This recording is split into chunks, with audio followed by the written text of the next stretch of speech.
Hello, everyone. This is Chris Varova. Welcome to another episode of the Strategy Skills podcast. Before we start today's interview, let me share a cool gift with you. If you want to strengthen your strategy skills, and of course, everyone listening to Strategy Skills podcast wants to strengthen strategy skills, we created for you a one-pager which shows the overall approach used in well-managed strategy studies. You will want to see it.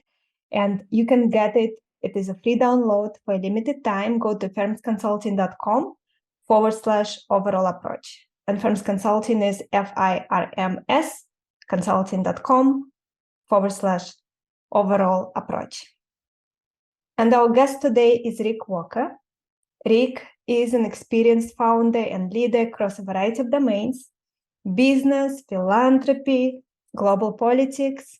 He scaled his first company to 400 employees when he was just 26 years old. And simultaneously, somehow, he managed to also be a chairman and scaled international nonprofit from 800 to 2,100 team members, in the process helping his hometown of Houston attract over $5 billion in job creation investments. And Rick is also the founder of Strategic Capital, which is a private equity firm. And he wakes up at 3:30 in the morning every day to fit it all in. Rick, welcome. So great to have you with us. Chris, it is a joy to be with you. I'm a big fan of your podcast and I appreciate the invitation. And such a pleasure to have you with us too. Rick, so let's start from how you built your first company to 400 employees in your 20s. Not every person can say that. Well, I think a lot of it was actually just sheer ignorance. I really didn't know what I was doing. And so we just started adding clients and adding headcount. And it was really exciting time. Just a little bit of background. We grew up down in South Texas, close to the Mexican border. We grew up in a two-bedroom house. And so we really didn't know anyone that had a business that size growing up. And so I started the business when I was in college in Oklahoma City. Now, if you know anything about the geography, Oklahoma City down to Corpus Christi, Texas is a 9-hour drive. And so I drove that 9 hours to Corpus Christi generally on Thursday evenings. I would check on clients on Fridays. I would train staff on Saturdays. Then I would drive back up to college on Sundays. And I did that for about 18 months. So 18 hours of driving for 18 months every single week. It was very challenging. So we got the business launched like that initially, and up to about 400 employees, I was still running my own payroll. I was doing all the sales. I had some supervisors there, but it wasn't a very structured organization. And I remember the day when I was 26, and we were counting the W-2s. We're sitting out the W-2s, and we were counting them, and because we had to go buy stamps for them, and I was counting them, and I was like, well, this is 400, and there's still like a whole lot more to go. And how many W-2s are we sending out? And I started realizing, well, maybe I need a little more structure around this. And around that time, I didn't even have an office. I was working out of a Starbucks on my laptop, or coffee shops back then. And so it was really kind of a neat time. And just through a series of interactions, I was able to meet the right people in airports and different boards, things like that. And I was just able to be giving the gift of really valued relationships that I desperately need to help me scale the organization and get it to a profitable place. And so that was really an exciting time. And what I found since then, that if you do things right, your life can be a whole lot easier with 50 employees than 400 employees, and you can also make a lot more money as well if you're able to outsource strategically. And so that's really where we went after that 400 employee headcount, and it's been an exciting ride, and we're having a blast. Rick, so take us a little bit more into the details. What kind of business it was? How did you start it? And why you didn't start it where you were living?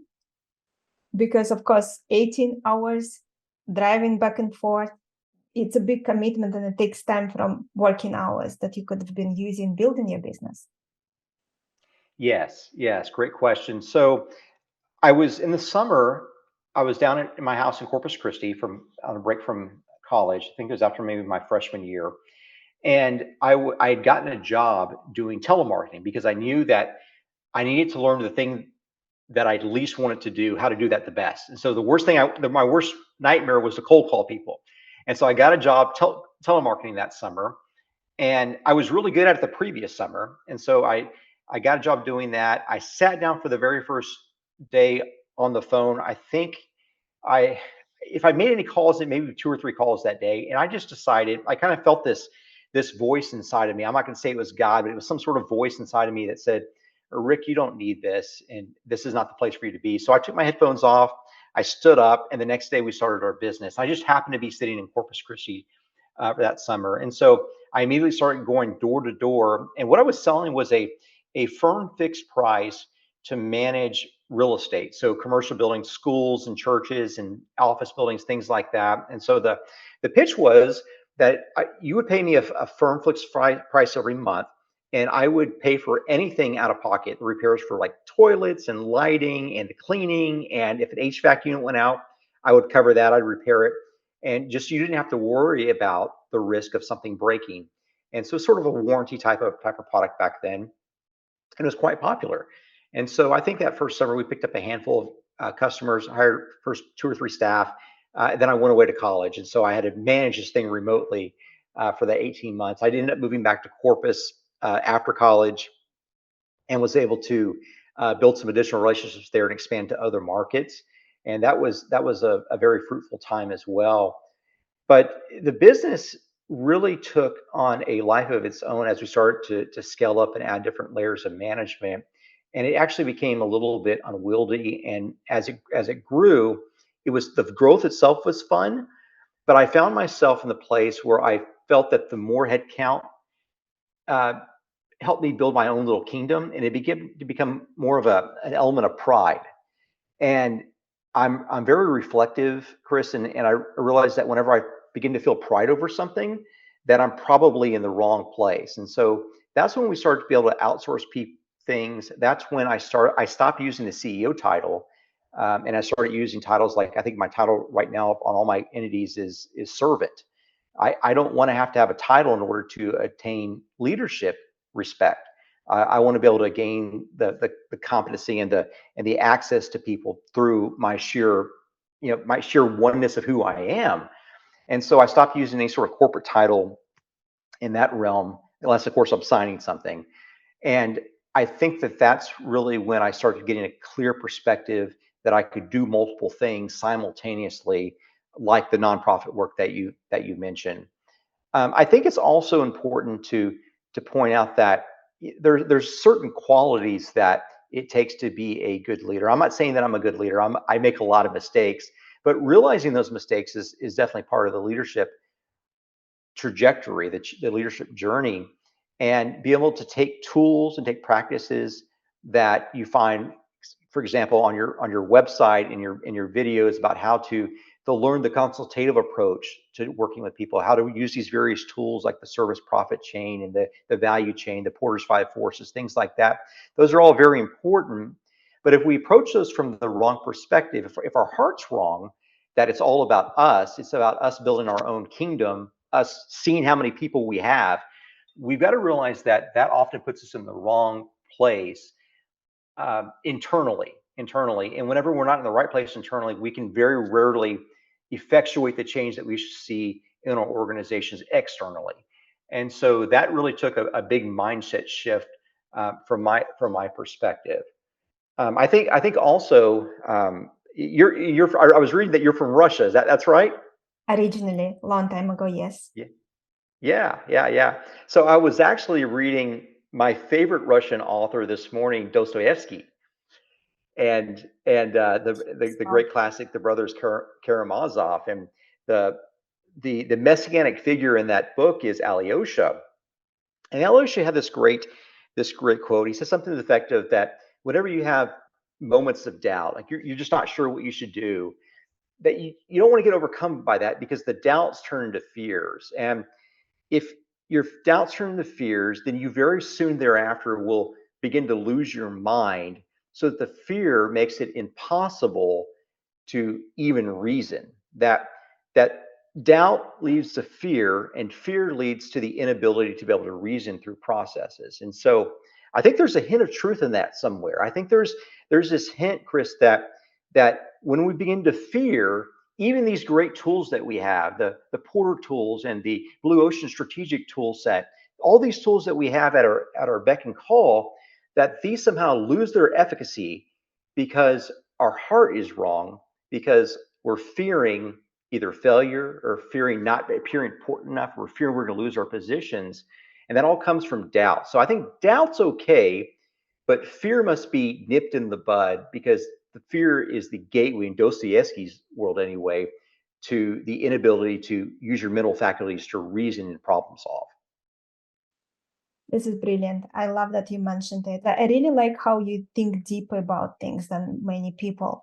So you mentioned something very interesting. You said, when I feel pride, something is wrong. And you probably mean pride in terms of some kind of sense of arrogance versus I'm proud of my child that they are such a kind person. So let's unpack it, Absolutely. because I think it can be life-changing for people who need to hear it right now. Yeah, yeah. So there's this great line in Lewis. He says something to the effect of, nothing that you have not given away will ever really be yours. Nothing that you've not given away will ever really be yours, which is, it's a paradox. It's a paradox that in order to keep something, you have to give it away. And I think that's what love is. That's what hope is.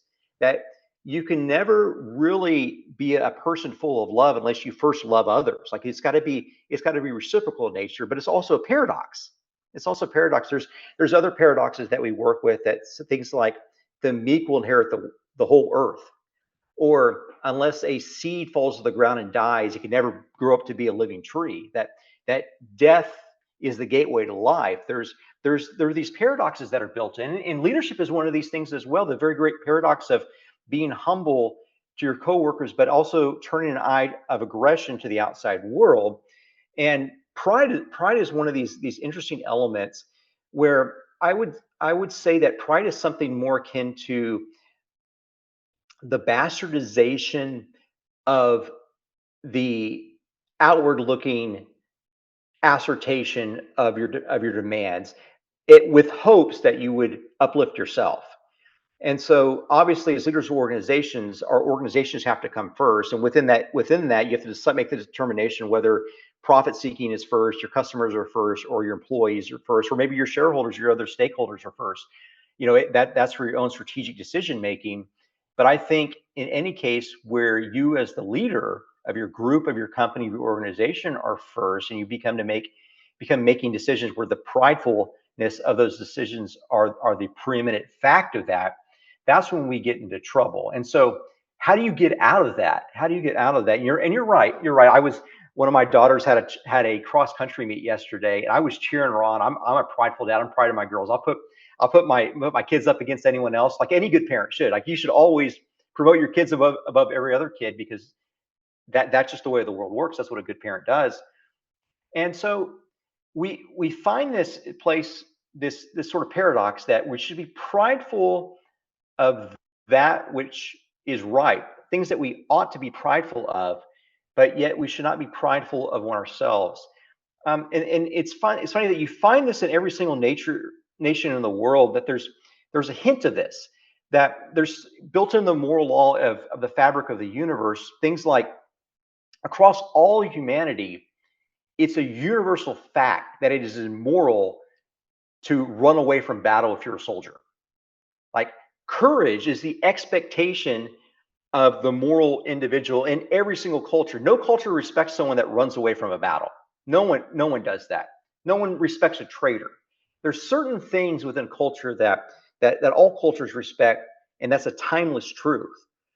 But I think also this element of pride is something where we have to figure out why we're doing what we're doing. It's not only necessary for us to determine whether what we're doing is the right thing, but the why behind what we're doing. Is the why the right thing? Is it the right why? And even the proper actions with the wrong motive may work in the interim, but the end is only through our self-destruction, because it reinforces the notion that improper motives with the proper physical activity are rewarding.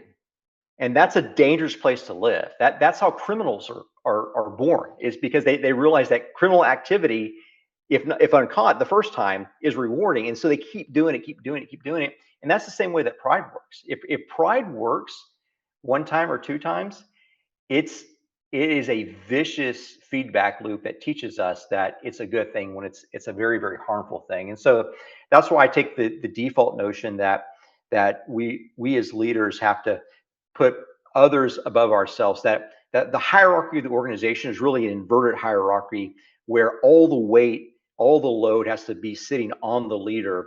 And it's very, very important that we should take the role of the humble servant over that of the proudful, boastful leader. And if we think about it, fear and pride, they have some similarities because both of them cripple you as a leader in different ways. One of the reasons pride cripples people as well that we haven't yet touched on is it opens you up to being manipulated by others. Did you had any experiences like that? Any stories to share? Oh yes, yes. A lot of that frequently comes as you send up the economic hierarchy, that you begin interacting with people that are higher than you in that economic hierarchy. And sometimes there's opportunities to co-invest in different opportunities together. And the check sizes just get insane very, very quickly. And so, I have friends and people that we do business with that they will not do any transaction unless it's a minimum of 50 million per transaction. And I'm like, that's just complete and utter sanity, because if you got to make, 100 different investments, if you don't have your investments more than 1% in each investment, you're talking about a lot of money there. And these individuals, if they're incorrectly motivated for power, and a lot of people got to where they are wealth wise is because they were good at managing power, that becomes a tool that they use. They ease you in with the little, hey, you put a million in, I'll put a million in, you put 2 million in, I'll put 2 million in. And slowly the 1 and the 2 millions, or the $1,000 and $2,000, it becomes 5 million and 10 million. And then it gets more and more expensive. And it becomes a prideful thing to tell the other person that, no, I can't do that this time. And it becomes a prideful thing for the other person as well to want to put 1 million in a project when they were comfortable putting 10 million in a project 2 months ago. And so there's this, I think here in Texas we call it a pissing contest, to see who could piss the farthest in a restroom.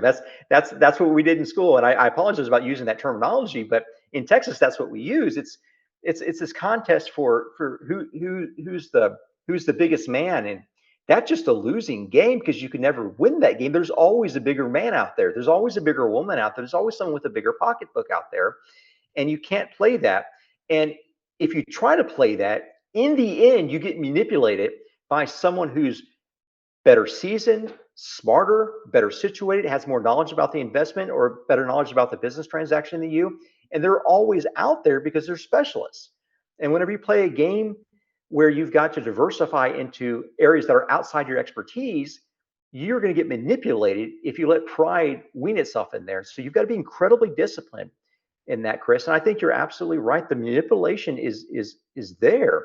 Now, I think also the maybe the lever that you use to get into pride, to get into fear, is the pride, that you fear the destruction of your very self and the valuation that people put on yourself from a perspective. So it might come across as different ways. Maybe you live in a house, and if you're going to sell that house, you have to relocate in a specific part of town, that you always have to buy something that's nicer, because you don't want people think that you downsize, right? You always have something nicer. Or maybe your next car always has to be nicer than the last car. Maybe people expect you to have 2 or 3 or 4 or 5 cars. It's a vicious loop. And if you let that give value to who you are, you've already lost. You've already lost. And so the act of the stoic may be the more preferred, to put yourself in purposely uncomfortable situations where you could have something better, you could do something better, but you choose not to, out of mere self-discipline. And I think we begin to see here the nature of self-discipline and proactive engagement as the antithesis activities to the life of pride and fear. And we begin developing a self-awareness of what that might look like in ourselves. And so I would submit for your consideration, for your audience consideration, that As we build core competencies, we build core values within organizations. Think about those two things. Think about the nature of self-discipline. What would it mean for an organization if they didn't have to be managed, that everyone was self-disciplined, they came in built like that? And what would it mean for an organization if everyone believed in anticipating the problems of tomorrow today, and they had this air of proactive engagement about themselves, and you did that at the hiring level? Well, what that would mean for your organization is you have a self-governing, autonomous organization where everyone is aligned to do the right things for the organization, not all the time, but a lot of the time. And all of a sudden, your drag, your coefficient of friction within the organization dramatically declines. And it also, by the way, solves the nature of fear and gives people license to make mistakes in their work. And of course, innovation only has one gateway, and that's failure. And you've got to get through failure for you to get to innovation. You mentioned managing power. Some of your friends or people you know, they became wealthy because they're good at managing power. And I think that some of the people listening to us now would want us to dive into it. Yes, great. This is one of my favorite topics. I actually did a series of video lectures on Machiavelli and the ascent to power, and some of the work that Robert Greene's done with this. It's really fascinating. I really think about, one of my other favorite Russian authors, Solzhenitsyn. Of course, he had the epic treatise, the Gulag Archipelago, talking about the atrocities that were committed through the encampments there. And he said that unlimited power in the hands of limited people always leads to absolute cruelty. Unlimited power within the hands of limited people always leads to absolute cruelty. Well, that's fascinating for someone to say, and I think Solzhenitsyn is kind of like a Viktor Frankl type of figure. They were both inside these internment camps. They saw evil from the inside, and they came out. They escaped, and they wrote about it. And they probably understand the nature of evil, the nature of humanity better than most of us do. And Solzhenitsyn had this way about him where he saw that the power was not necessarily the problem. The problem is placing ultimate power within limited people, or unlimited power within limited people. And that tells us where the bottleneck is. The bottleneck is within you and I. Like we're the problems. There's only a certain amount of power that we can hold, if any. Maybe the argument is that we should not have power at all. Now, let's go back to the sort of the 1300s to 1500s time period in Italy, specifically Florence. I was there a few months ago.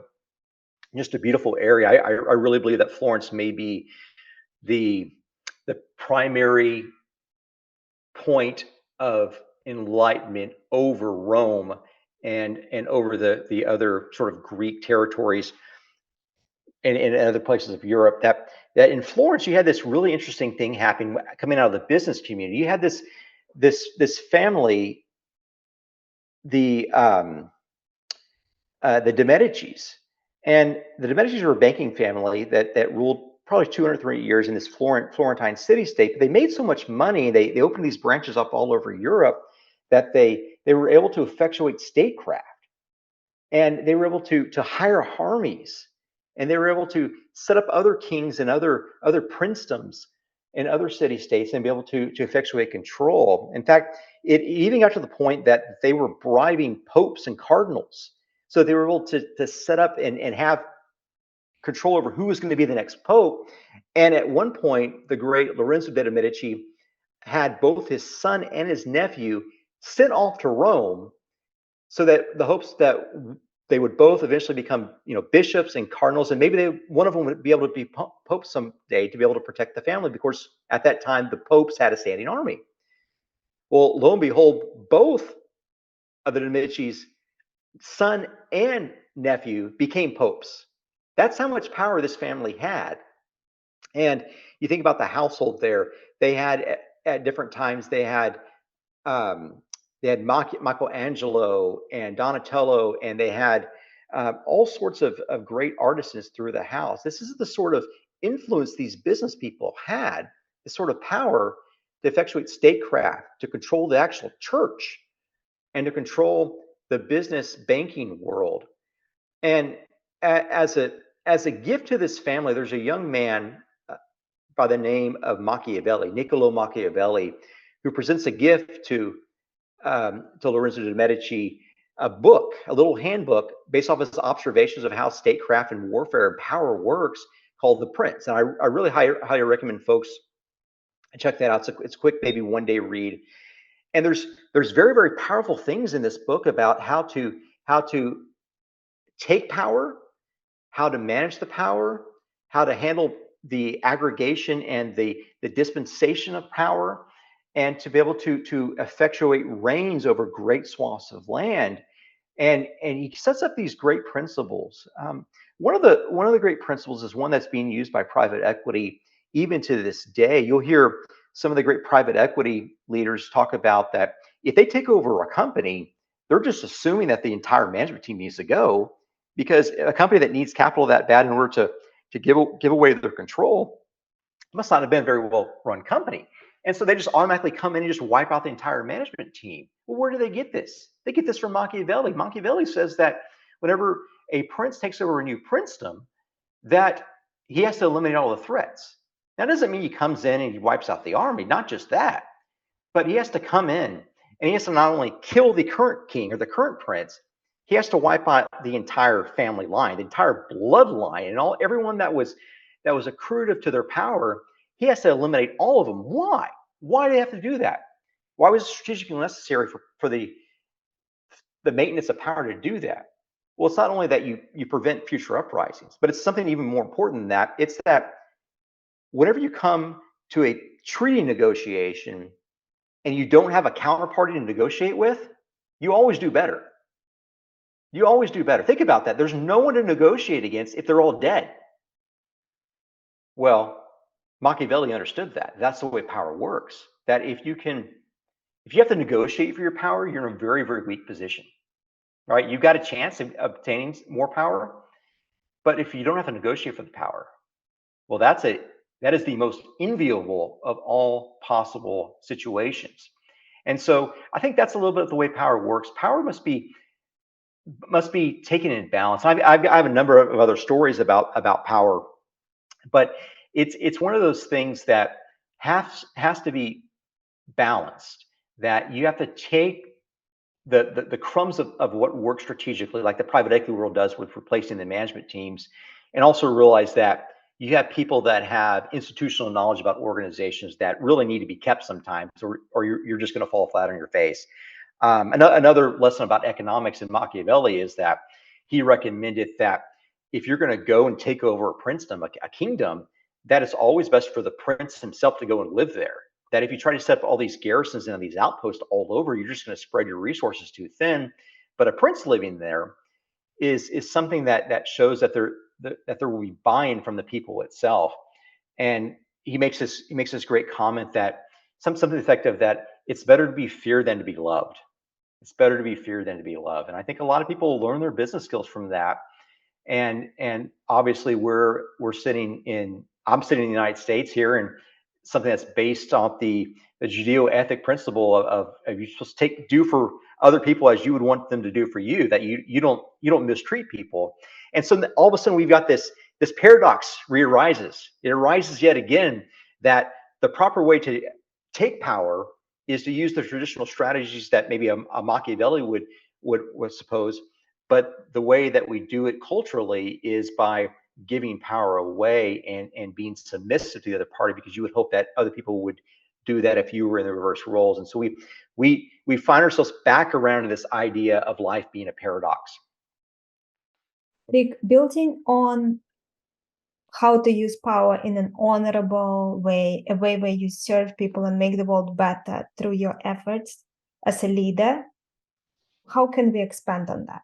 Because I definitely don't want anyone to pick up some of the books about how to become powerful and use it in an evil way. What we really need to do as leaders is to move the world forward and not push it more backwards. There's enough of forces for that right now. So let's build on that. What advice would you give to leaders who want to use power in an honorable, serving way? Yeah, great. So I would use another line from Solzhenitsyn on this one. It says that The line between good and evil runs right through every human heart. The line of good and evil passes literally right through the heart of every man and woman. That we have to realize that each of us has the potential to do bad or to do good. And you're right. We may have skill sets. We may have tools that we can use either for betterment or for evil.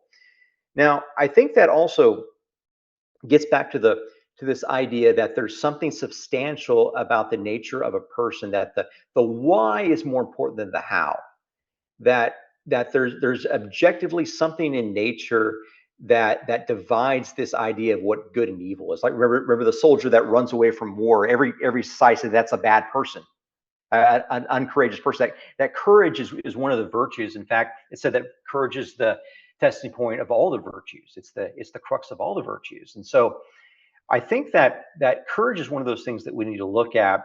That we have to have the courage first to look inward about what kind of people we are. What are we giving our attention to? Heraclitus said that you become that to which you give your attention. I think Epictetus said something like that as well. You become that to which you give your attention. Now, what are you giving your attention to? Like, are you swiping all day? Are you thinking about money all day? Are you thinking about how to save your job all day? Like what are you giving your attention to? Are you giving your attention to your kids and to your nephews and your nieces and to your spouse? Are you giving your attention to nonprofits that could really use your skill set? That's important. And if you show me your time, I will show you your destiny. Right? That's a fact. If you show me how you use your time, I'll show you what your future is. And to go even more, if you show me your bank statement, I can show you what you really value. And so I think we have certain truths like this that are really at our fingertips, but we fear to look inward to find out what really lies in our own hearts. The line of good and evil passes through our very hearts, in the words of Solzhenitsyn.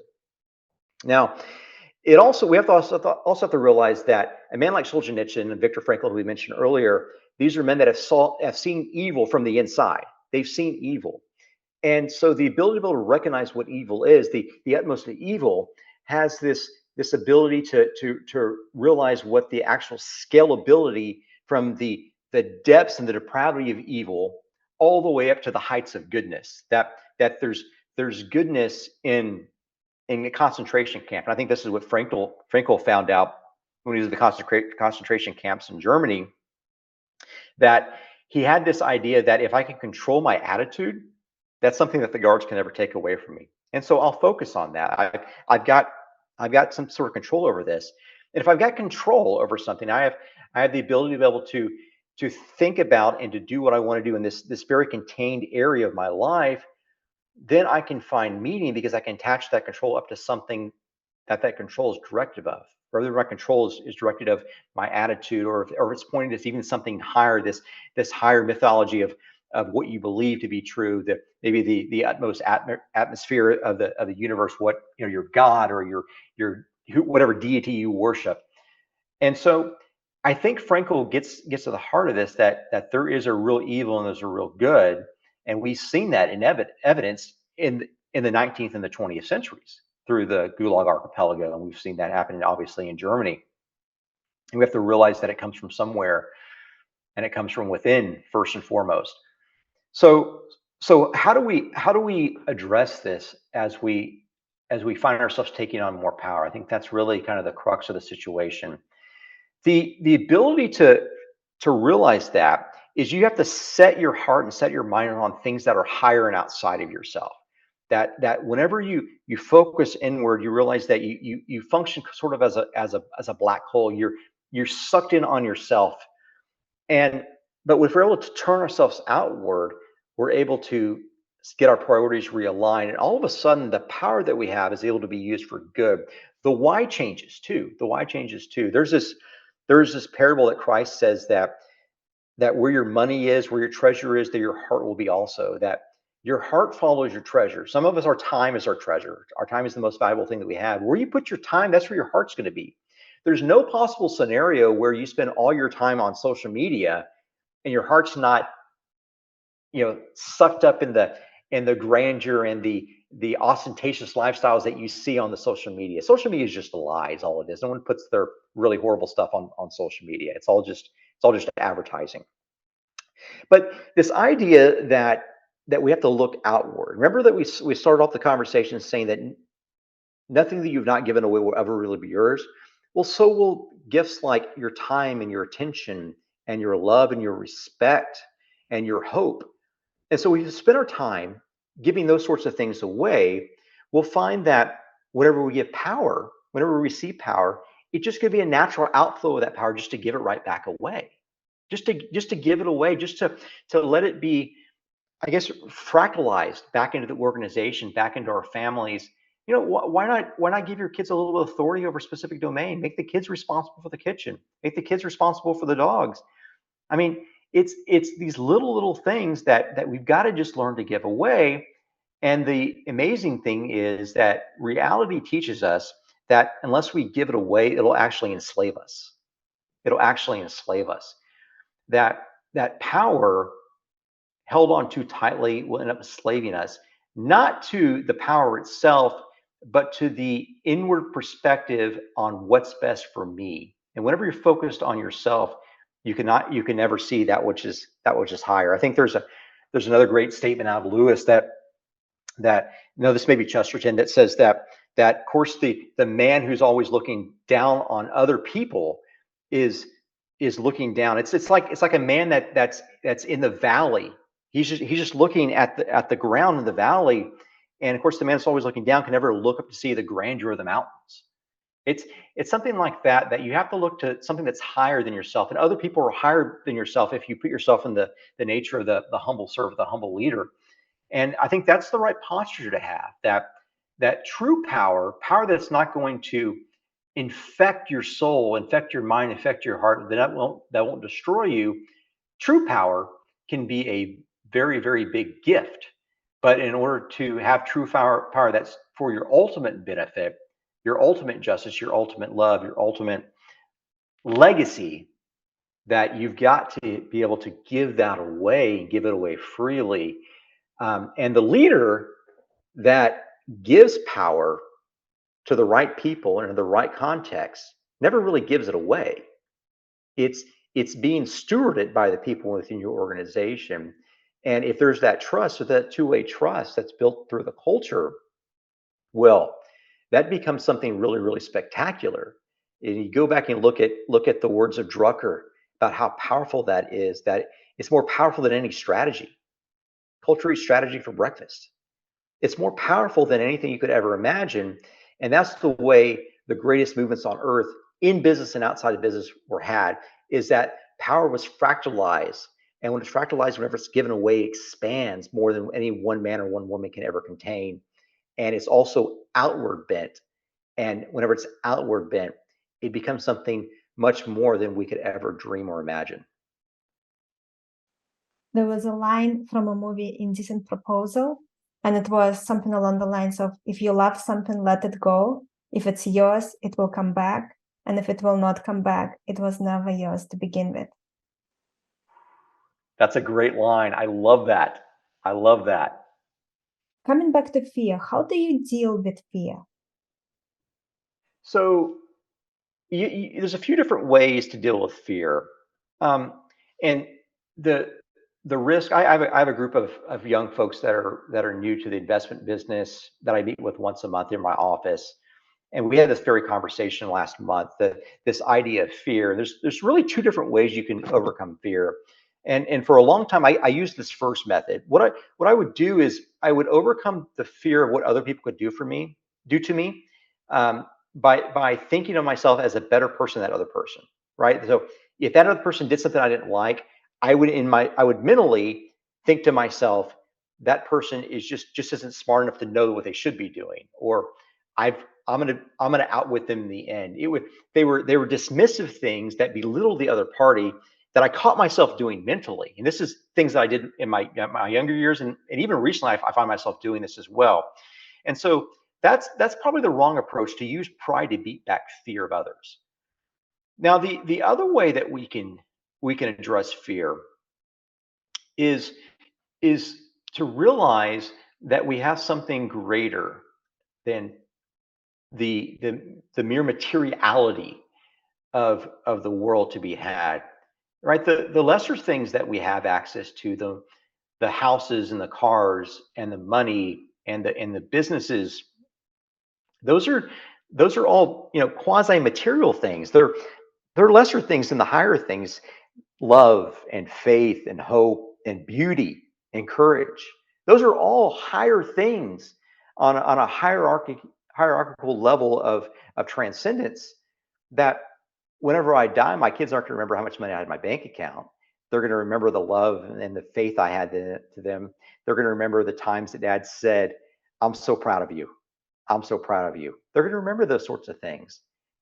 And here comes the point about fear, is that the immaterial cannot be lost. Only the material can be lost. And if you never fear losing the material, the only way you can do that is if you don't value the material. Again, we're at one of these great paradoxes again, that you become fearless to advance your material, your business organization, only by never fearing losing it, that you can rebuild it again, that you never need it, that it's not really that important. And it's these paradoxes on paradoxes, the way that the mindset of the effective executive is built, that we have to come to this place where we can never fear losing something that is material, that if we can do that, we're invincible. It was Epictetus that told us that who then is invincible? The one who can never lose anything outside his reason choice. That person's invincible. The man that can never lose anything outside his own reason choice. Well, that's true. That's true. And so what do we need to do as a result of that? Well, we need to value the immaterial. We need to value the immaterial. Now, I think a lot of the audience is probably standing back and say, "Hey, Rick, that's kind of a Stoic philosophy. Like you sound like a Stoic philosopher there." Well, I think they had a lot of it right. I think they had a lot of it right, that in the Platonic world, that everything that you see on Earth is just a reflection, a form of something that sits above the material world. I think Plato used the word heaven, but it kind of sits there, that anytime you see a four-legged thing that you can sit on, it's a chair, that whether it's a red chair, a blue chair, anything. We all have this idea of what a chair is, but also we have this idea of what a good man is. A good man doesn't run away from battle. A good man tells the truth all the time. A good man is the man who inspires people and doesn't degrade people. A good man is someone who can be trusted, who's fair and honest. That's a good man. But we don't need the law to tell us that. We have that in ourselves. We can self-judge what a good man is or a good woman is. We know that it's right and proper for a man and woman to, if they can, to have children or to adopt children. We know that's the way, that's the fulfillment of love itself, and that a love between a man and a woman is never fully expressed unless it's shared with a third person, a child or someone that needs the help. Maybe it's someone that's in a tragic situation that needs the help of the couple. But the height and the reality and the very consummation of the love of a couple is never met unless it's shared with someone outside that couple. Otherwise, the love between the couple is just a selfish love, like a couple in college would have, where they want to spend all their time together, and they banish their friends. It's something like that. And so I find myself in a place where I have to keep looking higher. When I spend my time focused on the material world, how much money do I have? Do I have money to pay the bills? Safety is a really big thing. You fear not being in control.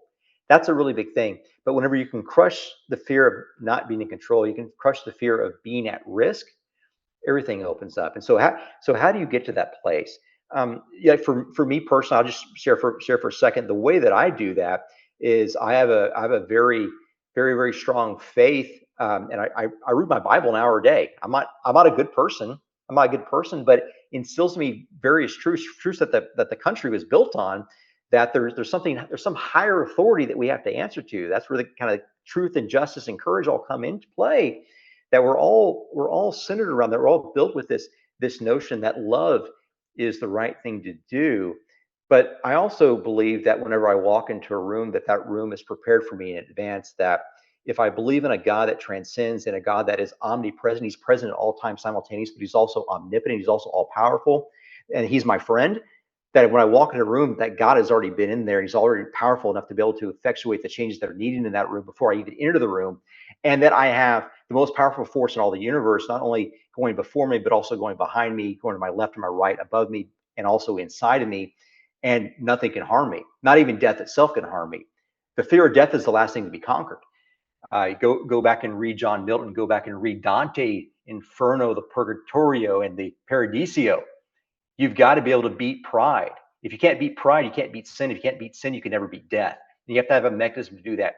The man who does not fear death, that man is invincible. That man is invincible. That woman is invincible. And that's the ultimate place to get to. But as long as you fear death, you fear being harmed, you feel your pride being hit, your efficacy is really, really limited. And so we got to get beyond that. And when we don't value the material things, we become free. That's right. And it allows you to be a Right. very effective leader. I would also say that from my That side, Rick, so my view is very similar to yours. I also have this intention that I want to be a source for good, and everything I do, every time I have an interview, I have a coaching call with a client, I have a business meeting, anything, my intention is always, how can I be a source of for good in this situation? And also this view of life that everything is happening for you. So if some challenge comes your way, for example, you meet some person who is maybe a business partner, and then it turned out that they don't have very good values, then you see what is the lesson here. And it is very powerful. It makes you free, and it makes you not desperate. And it allows you to see opportunities in situations where you otherwise would miss opportunities. Oh, that's beautiful. That's beautiful. I love that. I love that. And it's something where also we've got to be really patient, right? Like we can approach these situations with the best of intentions, and just sometimes the situation just doesn't work out. And we have our time spans, we have our time horizons just incorrectly situated. I think about I'm listening to your beautiful Russian accent, and of course you're listening to my Texas accent. It's not beautiful at all. And I think about all the great Russians. We've already talked about Dostoevsky. We talked about Solzhenitsyn, but I also think about the great musicians. I think about Tchaikovsky. My daughter's a ballerina, and Tchaikovsky first wrote his first uh, uh, ballet for Swan Lake. He wrote the music for Swan Lake originally in 1877 for Moscow's Bolshoi Ballet, and it was just a complete flop because the Moscow Ballet did not have the choreography skills to be able to put this thing together. It ran for a couple of years, but it just got horrible reviews, and it just was a tragedy. This beautiful score by Tchaikovsky, they just couldn't come up with the choreography for it. It wasn't the right partnership. It wasn't the right timing. And a few years later, 1895, Peptipa and Ivanov's St. Petersburg production of Swan Lake, they did the choreography themselves. This is 18 years later. And my daughter's a ballerina. I took her to see Swan Lake a couple of months ago, and she just loved it. My daughter's a pre-professional ballerina. She's just a love it. I love ballet.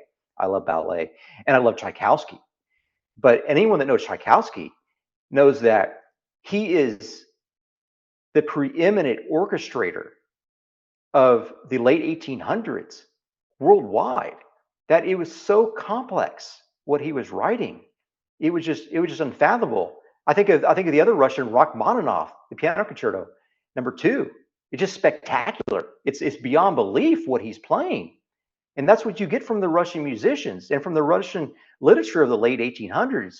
You get fireworks and spectacular grandeur out of it. But it's tough when you have to accompany that with a partnership like choreography. And this is the problem that Tchaikovsky had. And so finally in 1895, the St. Petersburg production tried to do Swan Lake, and they took their own skill sets that had been developed for over 18 years. These men have been thinking about Tchaikovsky's Swan Lake for 18 years. And finally it clicked. It worked. It worked. And it was 2 years after Tchaikovsky had died. that Swan Lake ever worked. Why was that?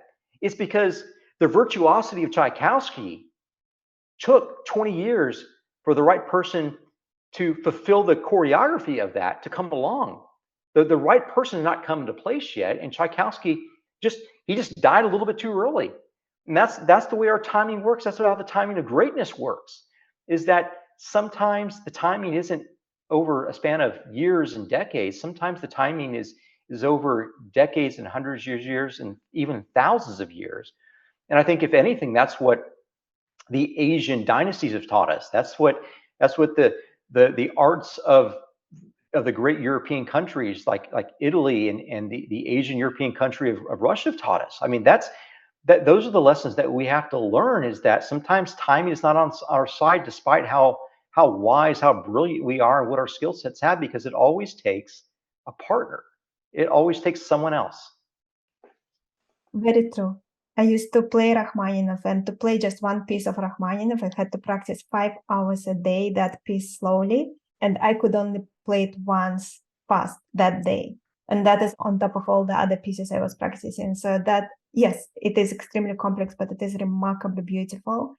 And I think that it also comes back to being a true leader and leading. So Tchaikovsky example, for example, sometimes you create something that maybe is too complex yet, or truly be shown in a way that you intended, but it doesn't have to be shown in your lifetime.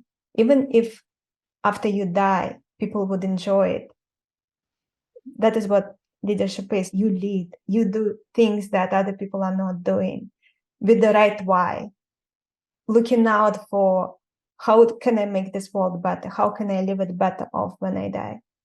And that is so beautiful, such a beautiful place as well to start wrapping up our session. Last question from me. That is my favorite question to ask. Over the last few years, what were 2, 3 aha moments, realizations that really changed the way you look at life or the way you look at business? Yeah, great question. I think probably the first thing that I have to reteach myself about every 5 years is that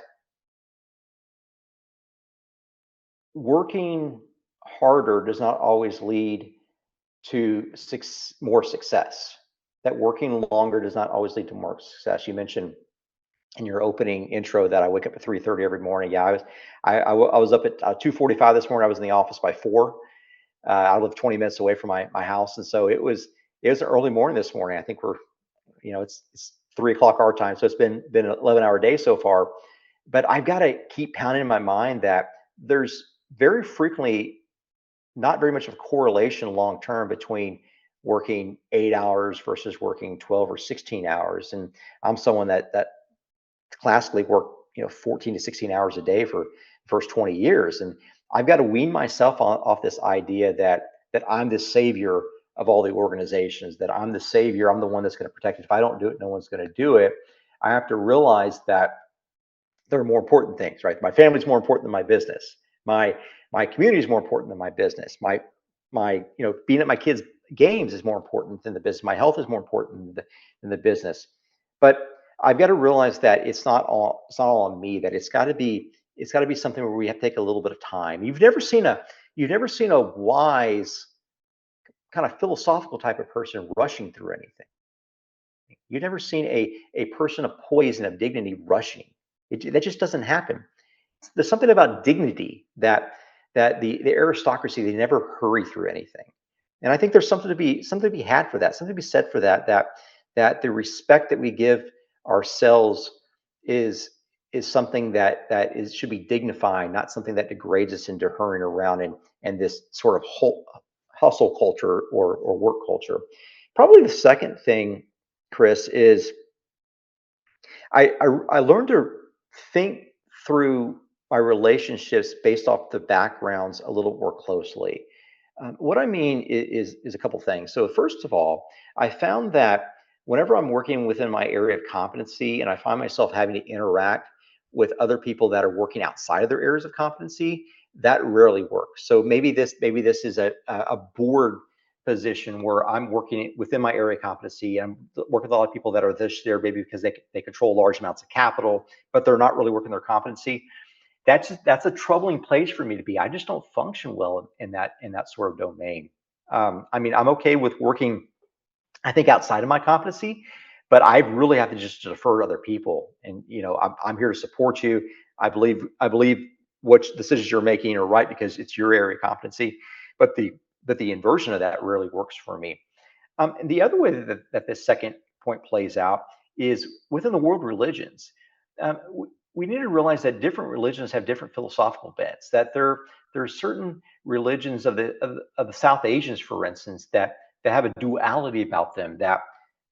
That you can go both left and right at the same time. That yes and no is possible on the same question. That it's not wrong to retrade a written contract.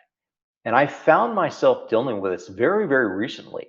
And it's a reoccurring theme because I found myself in relationships with people that try to retrade terms that were already negotiated. And of course, they never retraded to my benefit. They always retraded to their own benefit. And it just got me a little bit jaded, just frankly, that there are certain dualist backgrounds that I've got to really take in and be more considerate of. And so I've just had to implement rules of my own dealings with a lot of folks that come from this sort of background, that this dualist background, that I don't retrade. Like, we're going to negotiate this transaction once, I don't retrade. And what hurts is when you have long-term relationships that maybe the nature of the duality has set in the background for a number of years, and you're entrenched with people. Then all of a sudden, over and over and over again, over a 1 year period, they try to retrade existing contracts and partnerships and things like that. Not because the materiality of the facts have changed, only because they want to be able to get a better deal, and they get frustrated. No, they get, I guess, insulted when you don't want to retrade with them because it's part of the culture. Well, the Americans don't like to retrade. We like to negotiate one time and that's it. Either you win the negotiation or lose the negotiation, or it's a win-win, which I really don't believe in. I don't believe that's possible. But we have to realize that there's certain people that don't have our thought system. Certain people where yes and no are applicable to the same questions. And so I think just understanding the context where people come from and then making the proper decision is right. But not everyone thinks like an American, like a Russian, like a, we're not all thinking the same. And I think that's why we really need to be reading and learn about different cultures. It's very, very imperative. 100% agree with you. I lived and worked in multiple countries, and that is such a huge asset because I can see different perspectives so easily, and you become this person of the world versus just an American or just Russian. It's so powerful. You can do it through reading, you can do it through traveling, you can do it through having friends from different cultures who are from different parts of the world. Rick, thank you so much. Such an incredible session. Where can our listeners find out more about you? Anything you want to share? Chris, thanks so much. Yeah, I have a YouTube channel, Rick Walker TX. Rick Walker TX is the handle on that. I'm also around on Twitter. I'm on LinkedIn, and I'm not as an active podcaster as Chris. I'm definitely not as successful as Chris, but I just want to get some ideas out there into the world. This idea of the convergence of all these different areas. How do arts and literature and music and business and war strategy, how these all converge, and how do they change how we see the world as leaders? I have a thesis about that, and that's what I like to explore on the various social media aspects. If you comment on any of the videos, comment on anything, I'll be sure to engage as quickly as possible. I'll be monitoring the comments underneath this video on Chris's channel as well. So look forward to engaging with your audience at some point. And Chris, I really appreciate you inviting me. I really enjoyed our conversation today. I thought it was helpful for me, and I hopefully it was helpful for at least one of your viewers.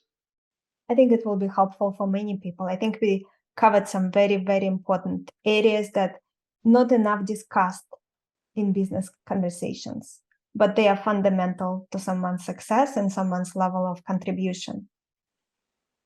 So for everyone listening or watching, our guest today again has been Rick Walker. You can find Rick on YouTube and LinkedIn and all these great places.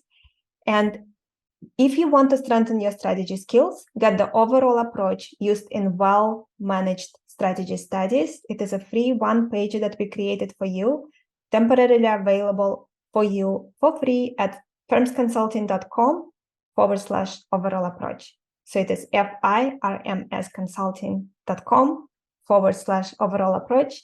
Take care, and I look forward to connect with you all next time.